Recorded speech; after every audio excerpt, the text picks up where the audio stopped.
Ma petite amie m'a envoyé un message, tu es trop pauvre pour moi. Va sortir avec quelqu'un d'aussi bon marché que toi. Après que je lui ai dit que je ne pouvais pas payer son voyage de week-end, elle ne savait pas que je venais tout juste de rembourser mes dettes et de commencer à économiser.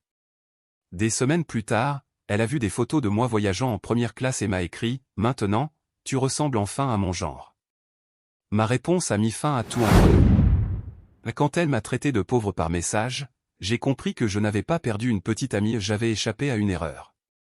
J'étais noyé sous les dettes, en train de reconstruire ma vie, et c'est précisément à mon pire moment qu'elle a montré que son amour avait un prix.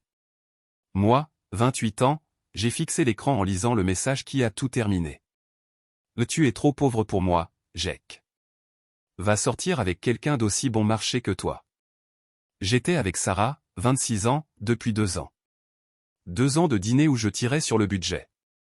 De week-ends que je mettais sur ma carte de crédit, de cadeaux qui la faisaient sourire pendant que mon compte bancaire saignait. Elle ne m'a jamais demandé comment je payais tout ça. Elle s'attendait simplement à ce que ce soit fait.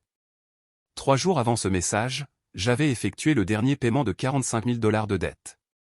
Prêt étudiant, carte de crédit, un crédit auto que je n'aurais jamais dû contracter. Le relevé bancaire était posé sur mon bureau, tamponné, soldé, en grosses lettres. Je ne lui avais encore rien dit. Ce week-end-là, elle a annoncé qu'elle voulait aller à Miami. Hôtel 4 étoiles, bar sur les toits, fête en bateau. 2200 $ minimum. Quand j'ai dit que je ne pouvais pas financer ça sur le moment, elle a ri. Jack, tu es pauvre depuis que je te connais. J'en ai assez d'attendre que tu mettes ta vie en ordre. Je n'ai pas discuté. J'ai relu le message 3 fois et j'ai posé mon téléphone. 6 semaines plus tard, elle a vu les photos. Moi, assis en première classe, une coupe de champagne à la main. Moi, dans un resort dont elle parlait depuis des mois. Elle m'a écrit. Maintenant, tu ressembles enfin à mon genre. Ma réponse a brisé quelque chose en elle, sans retour possible. Sarah et moi nous sommes rencontrés à une fête sur le rooftop d'un ami, il y a 2 ans. Elle travaillait dans le marketing. J'étais chef de projet dans une entreprise de technologie. Sur le papier, nous allions bien ensemble. En réalité, j'étais au fond du gouffre. Les dettes ont commencé à la fac, prêts étudiants, puis des factures médicales quand ma mère est tombée malade lors de ma dernière année. J'ai tout mis sur la carte de crédit. Quand j'ai rencontré Sarah, je devais 45 000 $. Je ne lui ai jamais donné le montant exact. J'ai simplement dit que je gérais quelques dettes. Ses parents avaient payé ses études, acheté sa première voiture, financé l'apport de son appartement. Pour elle, l'argent apparaissait simplement quand il fallait. Les premiers mois étaient bien. Café, balade au parc, nourriture taille pas chère. Au 4e mois, les attentes ont changé.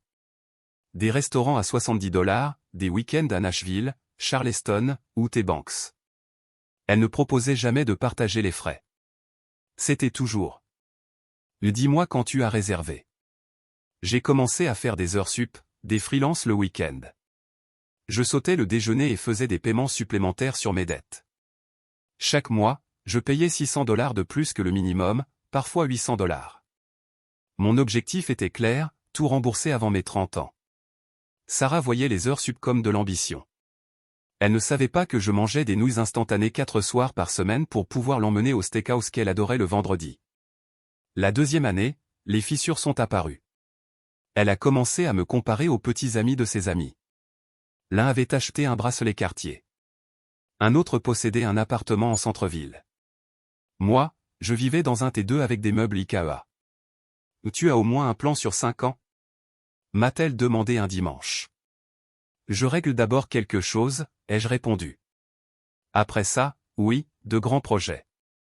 Elle a levé les yeux au ciel. Tu dis ça depuis des mois. Je n'ai pas discuté. J'ai simplement fait un autre paiement cette semaine-là, 1800 $. Mon solde est tombé à 9 000 $. 3 semaines plus tard, elle a annoncé le voyage à Miami. Le timing ne pouvait pas être pire. J'avais soldé mes dettes le mardi précédent. Mon compte affichait 600 $. Mais Sarah n'était pas patiente. La conversation a commencé de façon anodine. Elle m'a envoyé le lien d'un hôtel boutique à South Beach. C'est l'ambiance. On y va le mois prochain. J'ai ouvert la page. $1100 pour 3 nuits. Les billets d'avion coûtaient $400 chacun. 2200 minimum. Je l'ai appelé ce soir-là. On peut repousser de quelques mois. Je viens de régler de grosses dépenses. Silence. Quelles grosses dépenses? Des dettes. $45 000. Soldées mardi dernier. Je pensais qu'elle serait fière. À la place, elle a ri. Attends, tu as été pauvre tout ce temps. Je remboursais des dettes. Ce n'est pas la même chose qu'être pauvre. Jake, j'ai attendu 2 ans que tu te positionnes. Et au final, tu faisais juste sortir la tête de l'eau. Son ton a coupé net. Je suis resté calme. Maintenant c'est fini. J'ai juste besoin de quelques mois pour économiser avant Miami. Et quelques mois. Elle a pris une grande inspiration. Mais tu sais quoi? J'en ai assez d'attendre. Mes amis voyagent, se fiancent, emménagent dans de vrais appartements. Et moi, je suis coincé avec quelqu'un qui n'arrive même pas à payer un week-end. Donc c'est une question d'argent. C'est le fait que tu ne puisses pas m'offrir la vie que je veux. J'ai besoin de quelqu'un qui soit prêt. Le mot est resté suspendu. J'ai compris. Bonne chance, Sarah. J'ai raccroché. 10 minutes plus tard, mon téléphone s'est allumé. Tu es trop pauvre pour moi, Jake. Va sortir avec quelqu'un d'aussi bon marché que toi. Juste en dessous, un autre message. N'essaie même pas de me recontacter. Je parle déjà avec quelqu'un qui a vraiment sa vie en ordre. J'ai posé le téléphone et j'ai regardé le relevé bancaire sur la table. Solde à 0 sur tous les comptes qui me hantaient autrefois. $600 sur le compte courant. $45 000 de chaîne que je venais tout juste de briser. J'ai ouvert mon tableur de budget et j'ai fait un nouveau plan. Reconstituer l'épargne jusqu'à 5 000. Réserver le voyage que je voulais. Vivre comme si j'avais gagné une guerre parce que c'était le cas. Son message est resté sur mon téléphone comme une preuve. Je ne l'ai pas supprimé. Je l'ai simplement laissé là, existant, comme un témoignage de ce qu'elle valorisait réellement. Ce week-end-là, j'ai pris un travail en freelance, $1200. J'ai mis $800 de côté et utilisé $400 pour acheter un bon matelas. Pas IKEA, juste de bonne qualité. Pour la première fois depuis des années, j'ai dormi toute la nuit. Sarah a posté des photos ce week-end-là. Brunch avec ses amis. La légende disait, j'investis en moi-même et dans mon avenir. Je n'ai pas liqué. J'ai simplement continué à construire. Le premier mois après la rupture ressemblait à un réveil après une opération. Douloureux, mais propre. J'ai travaillé mes 40 heures habituelles et accepté chaque projet freelance que je pouvais gérer. Mon salaire de base était de $72 000. Les missions supplémentaires ajoutaient plus de $2 000 par mois. Nouveau budget, loyer, factures, courses, essence $1 500 au total. $500 pour l'épargne, $500 pour les investissements. Le reste restait disponible pour l'objectif que je m'étais fixé. 6 mois. Économiser $15 000. Réserver un voyage qui ferait paraître chaque centime que je gaspillais autrefois comme de la petite monnaie. J'ai arrêté de manger dehors sans stratégie. J'ai commencé à préparer mes repas le dimanche, poulet, riz, légumes. J'ai annulé des abonnements. J'ai découvert que je payais $70 par mois pour des choses que je n'utilisais même pas. Mon appartement est devenu silencieux. Je ne sortais avec personne. Je travaillais, j'économisais et je dormais. Les réseaux sociaux de Sarah racontaient une autre histoire. Nouveau restaurant chaque week-end. Toujours un homme différent en arrière-plan. Jamais tagué. Juste des preuves qu'elle était passée à autre chose rapidement. Ses amis me suivaient encore. Je voyais leur vue sur mes stories. La salle de sport à 6 heures du matin. Les livres sur ma table de chevet. Je ne postais pas pour elle, mais je savais qu'elle regardait. Au 3e mois, mon épargne a atteint $9 000. J'ai soldé la voiture avant terme, libérant $280 de plus par mois. Au 4e mois, j'ai été promu. Chef de projet senior, salaire de base de $84 000, plus des bonus. L'augmentation est tombée 2 semaines plus tard, $1 000 de plus par mois après impôt. La moitié pour l'épargne, la moitié pour les investissements. Au 5e mois, J'avais 14 000 $ de côté. J'ai commencé à chercher des billets. Pas Miami. Quelque chose de mieux. Bali. Première classe à 700 $ l'aller simple à cause d'une erreur tarifaire. J'ai réservé immédiatement. Aller-retour pour 1400 $. Le resort coûtait 1800 $ pour une semaine. Villa avec vue sur l'océan, tout compris. Coût total, 3200 $. J'avais 14 000 $ en banque. Ça a à peine effleuré le compte. J'ai renouvelé ma garde-robe. Pantalon sur mesure, chemise en lin, chaussures en cuir. 600 $. Je l'avais mérité. La veille du vol, j'ai fait ma valise avec légèreté. Un bagage cabine et un sac à dos. J'ai pris une capture de la carte d'embarquement et l'ai enregistrée sur mon téléphone. Preuve que le plan avait fonctionné. Mise à jour 1. Le salon première classe à Juevka était silencieux. Fauteuil en cuir, baie vitrée du sol au plafond, boisson premium gratuite. J'ai commandé un whisky et me suis assis près de la fenêtre. L'embarquement a commencé à 7h30. J'ai tourné à gauche sur la passerelle. L'hôtesse a souri. Bienvenue à bord, Monsieur Collins. Votre siège est le 2A. Le siège était plus grand que mon canapé. Des écouteurs à réduction de bruit reposaient dans la coudoir. Un menu proposait 3 options de dîner. Une hôtesse a apporté des serviettes chaudes et du champagne avant le décollage. J'ai pris une photo. La flûte de champagne, le siège, la fenêtre montrant les lumières de la piste. Je l'ai posté sur Instagram. Légende, la patience paie. Sans taguer personne, sans localisation. Je n'ai pas vérifié les réactions. J'ai mis mon téléphone en mode avion, incliné le siège et regardé la ville disparaître. Le vol a duré 16 heures. J'en ai dormi 10. Lit entièrement inclinable, vrai oreiller, couverture qui ne sentait pas le recyclé. Le petit déjeuner comprenait des fruits frais, du saumon fumé, des pains qui avaient vraiment le goût du beurre. Nous avons atterri à midi, heure locale. Le resort avait envoyé un chauffeur. SUV noir, bouteille d'eau glacée, climatisation qui fonctionnait. La villa était parfaite. Lit king size, salle de bain ouverte, piscine privée avec vue sur la jungle. J'ai posé le sac, changé de vêtements et plongé. C'est là que j'ai pris la deuxième photo. Le bord de la piscine, la jungle en arrière-plan, le coucher de soleil peignant le ciel d'orange. Je l'ai posté 1 heure plus tard, sans légende. Ce soir-là, la photo avait 200 likes. Des commentaires de collègues, d'anciens amis de la fac. Un commentaire s'est démarqué, de Rachel, l'une des amies proches de Sarah. On dirait que tu vis ta meilleure vie. Je n'ai pas répondu. J'ai simplement liké le commentaire. Le lendemain matin, je me suis réveillé avec une demande de DM. Sarah. Je ne l'ai pas ouverte. Instagram affiche l'aperçu. Salut, l'étranger. On dirait que Bali te traite bien. Je l'ai laissé en non-lu et je suis allé prendre le petit déjeuner. Mon téléphone a vibré 4 fois ce matin-là.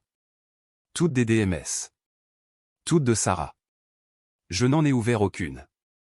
L'après-midi, je suis allé dans un beach club, j'ai loué un transat et commandé un cocktail à 12 $. J'ai pris une autre photo. La mer, le verre, mes pieds étendus. Légende, ça valait l'attente. J'ai posté et éteint le téléphone. Quand je l'ai rallumé le soir, Sarah avait envoyé 9 messages. Le dernier était différent. Tu es beau, Jack. Très beau. Maintenant, tu ressembles enfin à mon genre. Je l'ai lu 2 fois. Alors j'ai commencé à taper. Mise à jour 2. J'ai fixé son message pendant 1 minute entière. Maintenant, tu ressembles enfin à mon genre. Ce n'était pas des excuses. Juste le constat que, enfin, j'étais devenu digne de son temps. J'ai répondu par une seule phrase. Tu n'as jamais été mon genre. Je me suis simplement contenté de toi jusqu'à ce que je sache mieux. Envoyé. La réponse est arrivée en quelques secondes. 3 bulles sont apparues, ont disparu, sont revenues, puis un paragraphe entier. Jack, voyons. Ne sois pas comme ça. On a tous les deux dit des choses qu'on ne pensait pas vraiment. J'étais frustré. Mais regarde-toi maintenant. Tu t'en sors tellement bien. J'ai toujours su que tu avais du potentiel. Peut-être qu'on avait juste besoin de t'en séparer. Je suis vraiment fier de toi. Je n'ai rien ressenti. Juste de la clarté. J'ai tapé un deuxième message. Mais tu m'as dit d'aller sortir avec quelqu'un d'aussi bon marché que moi. Tu as dit que j'étais trop pauvre pour t'offrir la vie que tu voulais. Tu n'avais pas besoin de temps. Tu avais besoin que je devienne quelqu'un d'autre. Je ne le suis pas devenu. Je suis juste devenu quelqu'un qui connaît sa valeur. Et ce n'est pas toi. Envoyé. Cette fois, la réponse a mis plus de temps. Finalement, un message court. J'ai fait une erreur. On peut parler? Je n'ai pas répondu. Les messages ont continué à arriver pendant 2 jours. De longs textes sur son immaturité, ses regrets, à quel point je lui manquais. Puis le ton a changé. Mais tu vas vraiment jeter 2 ans pour une dispute? Je sais que tu lis. Réponds au moins. Tu te comportes comme un enfant, Jack. Je n'ai toujours pas répondu, mais j'ai fait une capture du message original de rupture et je l'ai enregistré dans un dossier nommé « Preuve ». Le 3e jour, Rachel m'a envoyé un DM. Sarah va très mal. Elle sait qu'elle a fait une erreur. Tu pourrais au moins lui parler. J'ai répondu. Mais elle va mal parce que je ne suis plus disponible, pas parce qu'elle regrette la personne que je suis réellement. Il y a une différence. Rachel n'a pas répondu. Le même jour, Sarah a posté une image avec une citation. Parfois, on ne réalise ce qu'on avait qu'une fois qu'on l'a perdu. Je n'ai pas liké. J'ai simplement continué à vivre mes vacances. Snorkeling le 4e jour, visite de temple le 5e, massage à $30 le 6e. J'ai posté une photo par jour pas pour la provoquer, mais pour garder une trace du fait que j'allais bien. Les messages de Sarah sont devenus désespérés le 7e jour. Je sais que je ne mérite pas une autre chance, mais je la demande quand même. S'il te plaît, Jack. J'ai ouvert la conversation et tapé un dernier message. Tu voulais quelqu'un qui puisse t'offrir la vie que tu désirais. Moi, je voulais quelqu'un qui valorise la vie que je construisais. Nous avons tous les deux obtenu ce dont nous avions besoin. Je ne suis plus la personne que tu as quittée. Et même si je l'étais, je ne reviendrai pas. Envoyé. Bloqué. J'ai supprimé Instagram après ça. Le reste du voyage n'était que pour moi. Mise à jour 3. J'ai découvert ce qui s'est passé ensuite par ma collègue Mélissa. Elle suivait Sarah et a tout vu s'effondrer. Sarah a posté un story énigmatique le lendemain du jour où je l'ai bloqué. Certaines personnes changent pour le mieux. D'autres changent juste de décor. Rachel a commenté en quelques minutes. Meuf, laisse tomber. Le commentaire a déclenché une réaction en chaîne. Jessica a répondu publiquement. Laissez tomber quoi? Le mec que tu as traité de pauvre il y a 6 semaines? Le fil a explosé. Sarah a essayé de supprimer le post, mais les captures circulaient déjà. Quelqu'un a posté le message original de rupture dans un groupe avec toutes ses amies. L'heure, son nom, tout y était. Mélissa m'a envoyé une capture. J'ai pensé que tu devais voir ça. Le message était là, en gras, cruel. En dessous, des dizaines de réponses. Tu lui as vraiment dit ça et maintenant tu es en colère parce qu'il est passé à autre chose? Sarah a essayé de se défendre. Elle a dit que le message était sorti de son contexte. Que j'étais financièrement irresponsable. Jessica a répliqué. Il a remboursé 45 000 pendant qu'il sortait avec toi. Ce n'est pas de l'irresponsabilité. C'est de la discipline. La conversation a continué. Quelqu'un a mentionné Sarah postant avec des hommes différents chaque week-end. Une autre personne a dit que le gars avec qui elle parlait avait disparu après 2 rendez-vous. Mélissa m'a envoyé une autre capture le lendemain. Un message privé de Rachel à Sarah avait été publié par erreur dans le groupe. Tu dois arrêter. Il est passé à autre chose. Tu as l'air désespéré. Sarah a quitté le groupe après ça. Quand je suis rentré de Bali, l'histoire était déjà devenue une légende locale. Quelqu'un avait même fait un mème avec le message de rupture. Je n'ai pas interagi. J'ai simplement défait mes valises et repris le travail. 2 semaines plus tard, Sarah a essayé de me contacter sur LinkedIn. Une demande de connexion avec message. Je sais que tu m'as bloqué partout ailleurs. Je voulais juste te dire que je suis désolé. J'ai laissé la demande pendant 3 jours. Puis je l'ai refusé sans répondre. La même semaine, Mélissa m'a envoyé un message. Sarah a supprimé tous ses réseaux sociaux. Elle a disparu. Tant mieux pour elle, ai-je dit. Froid, Jack. Ce n'est pas de la froideur. C'est une conclusion. La colère s'était consumée quelque part au-dessus du Pacifique. Tout ce qui restait, c'était de la clarté. Je n'ai pas suivi directement la chute de Sarah, mais des fragments continuaient à me parvenir. Derek a parlé d'elle lors d'un happy hour, 3 mois après Bali. Il l'avait croisée dans un café. Mais elle a demandé de tes nouvelles. Elle voulait savoir si tu voyais quelqu'un.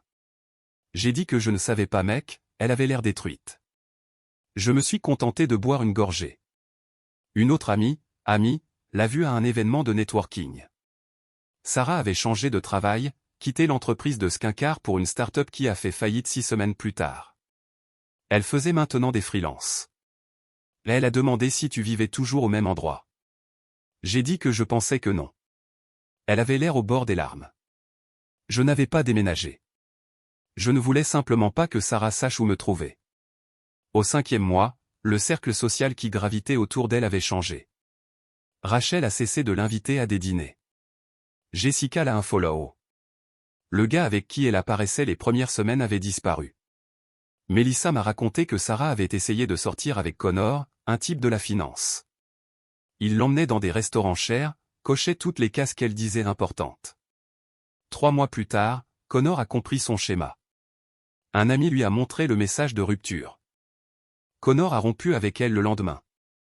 Il a dit qu'il ne se mettait pas en couple avec des personnes qui mesurent l'amour en dollars.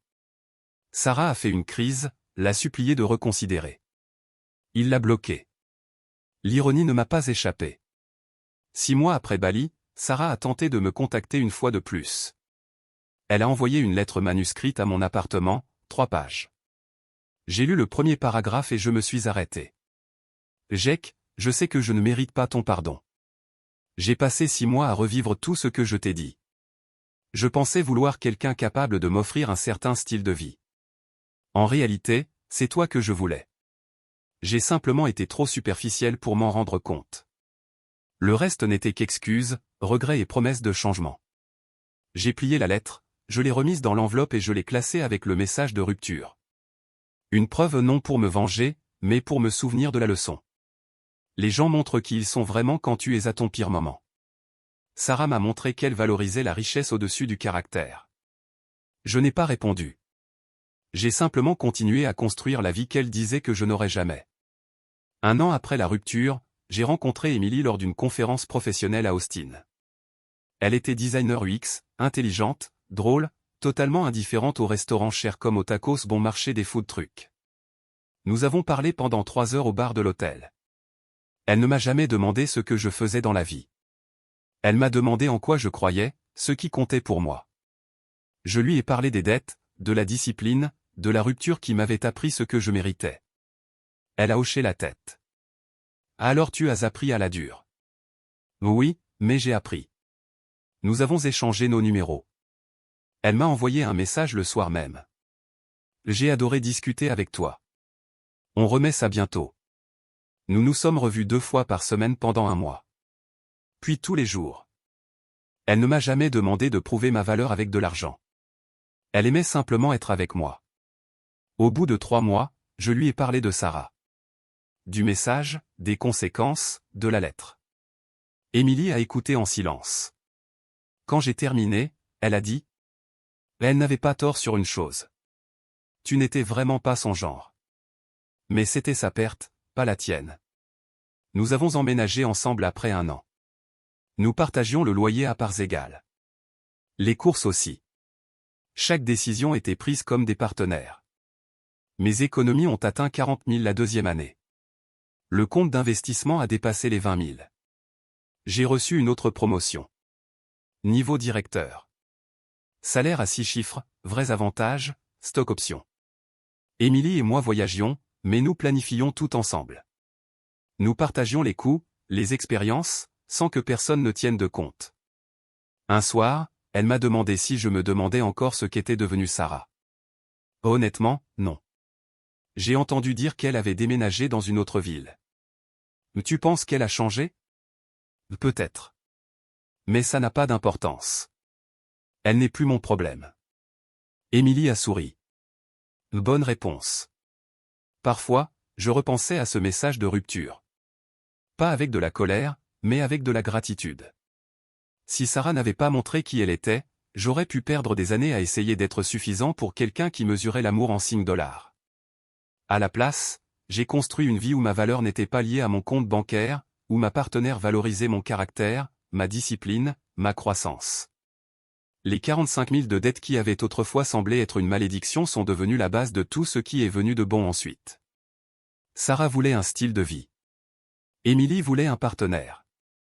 Voilà la différence. Je n'ai jamais répondu à la lettre de Sarah. Je ne l'ai jamais débloquée. J'ai simplement avancé comme si elle n'avait jamais existé. 2 ans après la rupture, j'étais assis sur la terrasse avec Émilie, à regarder le coucher du soleil. Mon téléphone a vibré. Un message de Derek. Sarah est fiancée. Je pensais que tu devais le savoir. J'ai montré le message à Émilie. Elle a levé un sourcil. Et comment tu te sens? Rien. J'espère que ça marchera pour elle. Et je disais la vérité. Pas parce que je lui avais pardonné, mais parce que je n'avais plus besoin qu'elle s'excuse, échoue ou valide mes choix. J'avais déjà gagné. Pas en prouvant qu'elle avait tort, mais en construisant une vie si complète que son opinion a cessé d'avoir de l'importance. Ce soir-là, Émilie et moi avons réservé un autre voyage. Pas en première classe. Juste une cabane à la montagne. Des heures silencieuses, simples. Je n'ai rien posté à ce sujet. La vie que je vivais était déjà une preuve suffisante. Commentaire Madame Reddit. Cette histoire ne parle pas d'argent, de revanche ou de montrer qui a été gagné. Elle parle de maturité, celle qui naît souvent après une déception assez forte pour nous forcer à évoluer. Beaucoup de gens confondent l'amour avec le confort, le statut ou l'image de réussite. Mais quand la vie devient difficile, quand apparaissent les dettes, les épreuves et la vulnérabilité, c'est là que l'on découvre qui reste vraiment. Pas ceux qui promettent, mais ceux qui tiennent. Le protagoniste n'a pas gagné parce qu'il est devenu riche ou parce qu'il a obtenu une promotion. Il a gagné parce qu'il a cessé de chercher une validation extérieure, arrêté de se transformer pour correspondre aux mauvaises attentes, et appris à reconnaître sa propre valeur. Sarah lui a offert une leçon douloureuse, mais essentielle. Émilie, elle, a représenté quelque chose de bien plus rare, un partenariat basé sur le respect, l'équilibre et la sincérité. L'une voulait un style de vie. L'autre voulait avancer ensemble. Et cette différence change tout. Parfois, perdre quelqu'un n'est pas un échec, c'est une libération. Avancer sans bruit, sans revanche, sans exposition et sans besoin de prouver quoi que ce soit, est l'une des plus grandes victoires possibles. Car lorsque tu construis une vie si complète que le passé n'a plus aucun pouvoir sur toi, le silence devient la réponse la plus forte.